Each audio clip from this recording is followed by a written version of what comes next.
Gloire à vous! Nous nous retrouvons aujourd'hui sur TopSolid, encore et toujours, et cette fois nous allons parler écran et organisation des fenêtres dans cet écran. Alors comme vous pouvez le voir, la fenêtre d'écran est un peu réorganisée. Alors en fait, c'est pas que c'est différent d'habitude, c'est que comme je travaille sur deux écrans, la partie qui se trouve à droite apparaît sur l'autre écran et du coup vous ne la voyez jamais. Alors qu'en réalité, elle est très souvent là.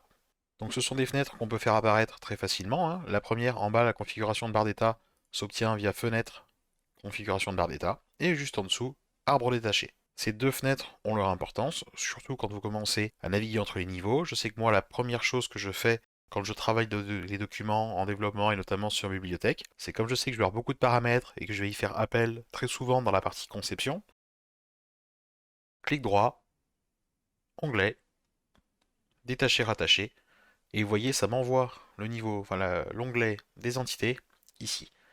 Ce qui fait que je vais pouvoir toujours avoir à ma droite de l'écran afficher les différents paramètres, ce que j'utilise, les formules qui sont dedans, de manière à pouvoir les utiliser bien plus facilement dans mes composants et dans mes assemblages. Pareil pour la configuration de barre d'état. Tous les éléments utiles pour configurer TopSolid et les opérations qu'on fait rapidement, notamment changer de matière, utiliser ou pas la boussole, verrouiller la rotation, changer de texte, changer le niveau courant, en plus des éléments qui sont déjà présents dans TopSolid pour le faire, je les ai à ma droite, sous l'arbre détaché.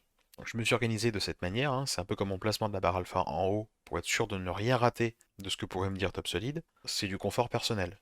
J'ai fait le choix de travailler comme ça. À vous de trouver la configuration qui vous va le mieux. J'en ai vu qui, pour optimiser l'espace de travail 3D, faisaient exactement la même chose et dégager toute la partie gauche pour pouvoir l'exploiter en conception pure et ne plus avoir l'arbre en permanence ici. Parce qu'on voit bien rapidement que dès le moment où on commence à étendre un peu les éléments, la zone de travail finalement est plus si grande que ça. Vous travaillez sur un 24 pouces ou un 22 pouces, vous vous retrouvez avec un 15 ou un 17 pouces sans avoir eu le temps de rien voir venir. Et pourtant, chacune de ces fenêtres peut grandement vous aider.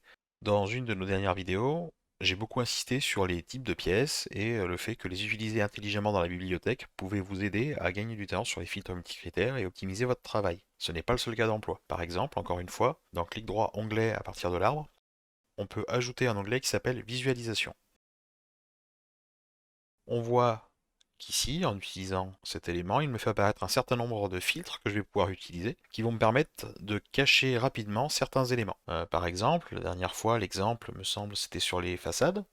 Une fois dans cet onglet, tous les types de pièces apparaissent, ainsi que quelques autres éléments. Si je reviens, comme dans la dernière vidéo, sur la partie façade, un double clic va permettre de cacher tous les éléments qui ont ce type de pièces et laisser faire apparaître l'intérieur de notre composant. Mes éléments qui sont typés corps de meuble, par exemple, on va avoir le même résultat.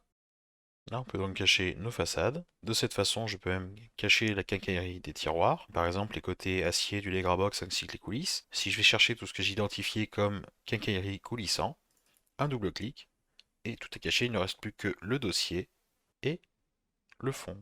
Donc le but, encore une fois, de ces éléments va être de nous faciliter le travail, surtout dans des éléments qui sont parfois chargés et complexes. On va pouvoir, en plus du tri et du fait d'avoir rangé correctement nos ensembles, en plus de l'utilisation intelligente des niveaux, en plus de l'arbre détaché qui va nous permettre d'extraire certaines informations et de pouvoir les avoir directement sous les yeux, on va pouvoir utiliser encore une fois le type de pièce pour nous faire un nouveau tri supplémentaire sur ce qu'on veut afficher dans la zone graphique pour pouvoir aller plus vite et aller directement à la bonne information. Si on veut avoir un accès plus rapide à la visualisation, on peut faire la même chose. Onglet détacher, rattacher. Il va aller se mettre là-haut à côté de l'entité. Et on va pouvoir garder l'arbre de construction sur la partie construction et avoir entité et visualisation là-haut. Pour les ramener, même chose dans l'autre sens. Edit, enfin clic droit, onglet, détacher, rattacher. Et hop, retour de l'autre côté. Mettons que je veuille faire une coupe graphique de la perspective 3D. Pour ça, hop, cliquez la vue avec sélectionner, c'est celle-ci. Le repère, on se met là.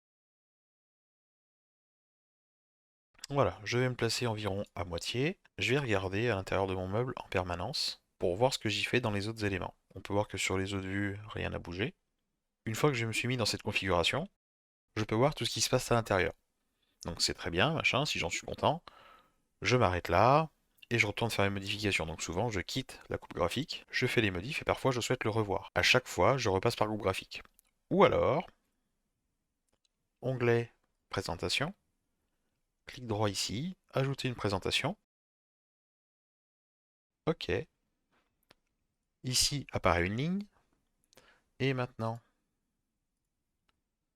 je retourne sur une seule vue. Je travaille, mettons, qu'est-ce qu'on va bien pouvoir faire. Et on va même se prendre le luxe de se rajouter une nouvelle porte, comme ceci. Si je veux retourner voir, comme j'ai dit tout à l'heure, présentation, double-clic sur la vue, et je me retrouve directement dans la configuration de tout à l'heure sans avoir besoin de tout refaire. Et personnellement, je trouve ça très pratique. Le gain de temps est assez phénoménal.